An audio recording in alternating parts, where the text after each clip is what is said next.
Imagine navigating, I don't know, a shifting minefield where the Mhm. rules just change overnight depending on where your employees live. Yeah. That's kind of the reality businesses are facing with this huge wave of minimum wage changes. Hmm. I mean, I was genuinely surprised myself by the sheer scale of it all. California obviously is a hot spot. Right. You take Emeryville, for instance, their minimum wage is jumping way up to $19.90 an hour. That's actually higher than San Francisco. Wow. And it's not just there. Santa Monica's got increases too. And some hotel workers in Los Angeles, they're looking at potentially $22.50 an hour. You're absolutely right. It's a lot to keep track of. Overwhelming, really. Yeah. And what makes it even more complex, as you said, it isn't just California driving this. It really is spreading. We're seeing similar, pretty significant adjustments popping up in places like Oregon, Washington, D.C., Alaska, Washington State, too. So truly nationwide then. It really creates this, well, you called it a minefield, a compliance minefield, Yeah. especially for businesses with remote employees.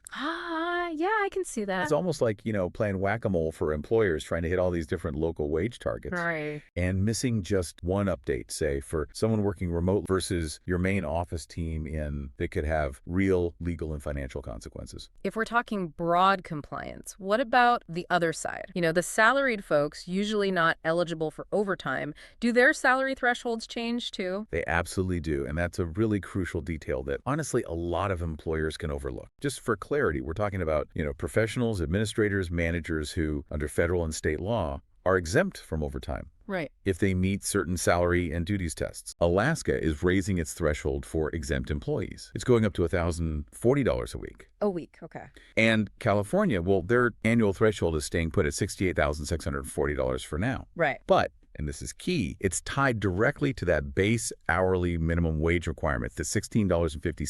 So you have to meet the annual salary and make sure the implied hourly rate works out too. It sounds more like a whole compliance overhaul. Yeah. Affecting everything from job classifications, maybe even the posters you have to put up in the break room, how salary bands are structured. That's a good way to put it. It's Yeah. definitely a holistic challenge. But is it really a complete overhaul, or is it more like, tweaking a few numbers here and there? Well, that's a great question. We're talking about fundamental shifts, things that need updates to offer letters, internal payroll systems, maybe doing compensation audits, even how your HR software is set up. The core insight here is that these wage hikes, even if they seem localized, they're forcing businesses to completely reevaluate how they manage their people, Right. particularly if you've got teams spread out everywhere. And if you miss something, Missing these updates isn't just like an administrative headache. It could lead to pretty significant legal trouble. So the takeaway for employers is really that this kind of hyper-localized HR compliance, it's not optional anymore. It's absolutely critical to avoid those risks.